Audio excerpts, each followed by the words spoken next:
And then I'm starting to wonder, what is it all about the money? I was making a lot of good dough. Had a friend that was a architect, went to school. He went to Tech. I went to University of Georgia.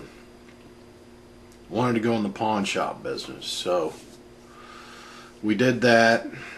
Back in the 80s, we used to say cocaine made the pawn shop business, and then it was crack cocaine, and then later on it became even worse, meth, crank, all that stuff. Ugly. I was in that business 15 years. It's like living 3 lifetimes. You learn that evil's a real thing in that business. People have all sorts of addictions, problems, and so forth. And I used to deal with them on the basis of, pistol, shotgun, baseball bat. Finally, I had an epiphany where I really began to seek the Lord, and typically that's during some sort of personal crisis, which I was in severe warfare with my son's mother, which is a long story, as most of these things are. Suffice it to say that it was a choice of becoming a born-again murderer or a born-again Christian, because I wasn't going to put up with the lies and the conniving and so forth between her and her boyfriend, trying to throw me under the bus so that she could get custody, which she did anyway. That's typically the way that sort of stuff works out, unfortunately. Especially in this state, if you're a man, you pay, regardless. Anyhow, I really began to cry out to the Lord at that time, and I really had not participated in anything other than occasional Christmas or Easter thing. Not much of a churchgoer, and it really turns out it's not really about that. And so I began to really seek the Lord at this time, and I just felt like all my prayers were hitting the ceiling. But He said, if you will seek me, you will find me. And so I really began crying out to the Lord, because I didn't want to wind up on the 6 o'clock news for killing my son's mother, which wouldn't have been a good thing. And that kind of fame is not what anybody should want. So anyhow, I really put effort into prayer, and I got an answer. And it was just it was a tough time. But sometimes you hear people getting a word from the Lord. Well, the word to me was patience.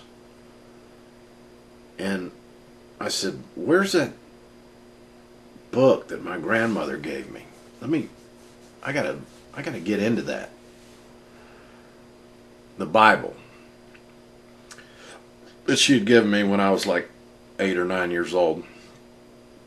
And in that Bible, which you only find a verse written this way in the King James Version, but Luke 21:19, in your patience possess ye your souls, which that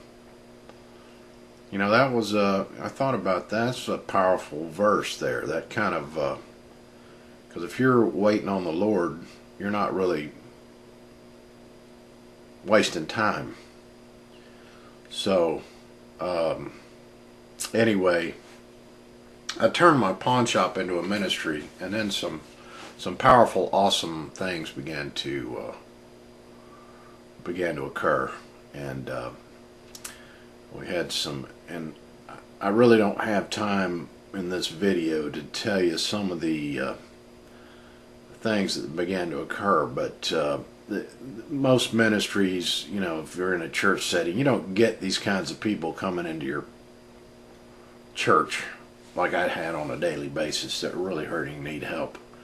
So I was able to lay down the guns and the baseball bat and so forth and start laying the word on people and praying with people that are hurting, and just powerful stuff happening.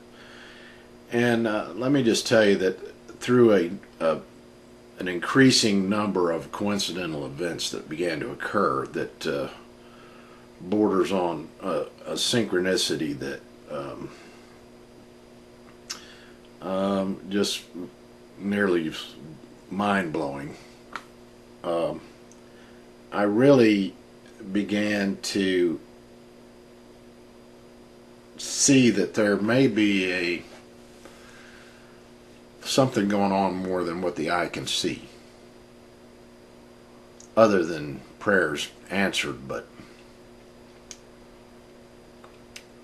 and there's some spiritual warfare that goes on,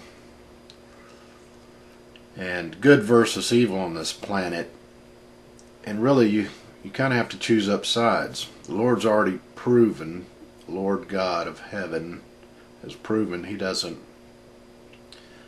want rebels in heaven. So you have to make a choice, to submit to His lordship, or you can go with that number one rebel, the devil. But anyway, there's some awesome things that occurred. Maybe if I can get discipline, I could write them all down, maybe in some sort of a book type form. And because it's look, pawnbrokers, like cops, are very cynical people. Everybody's a liar.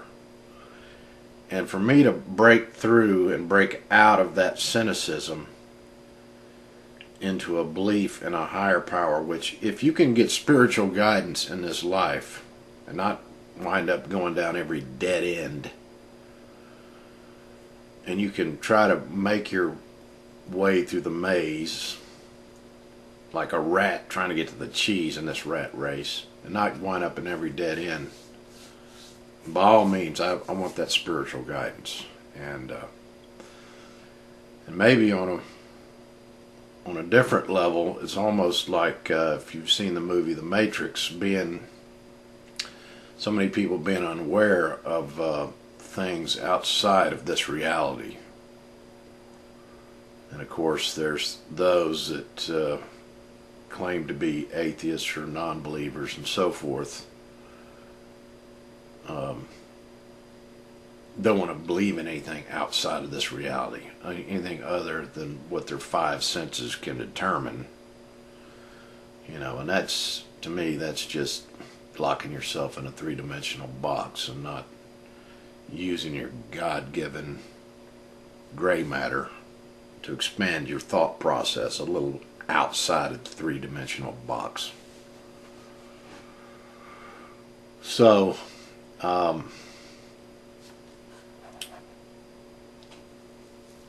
I guess I'm gonna stop right here because of suffice it to say that I have determined that I do not need to climb a mountain in Tibet to find that spiritual guidance. The Lord God of heaven and earth, omnipresent, omniscient, He can find you right where you are, and you can seek Him right where you are. So Jesus said, I am the way, the truth, and the life. And I believe Him. So my advice to you, when an old pawnbroker repents, you better get your copy of the book out. And I'm talking about the Bible. Have a good day. And have a nice trip. It'll be a bumpy ride. But the outcome is destined to be awesome. Jesus saves. Goodbye.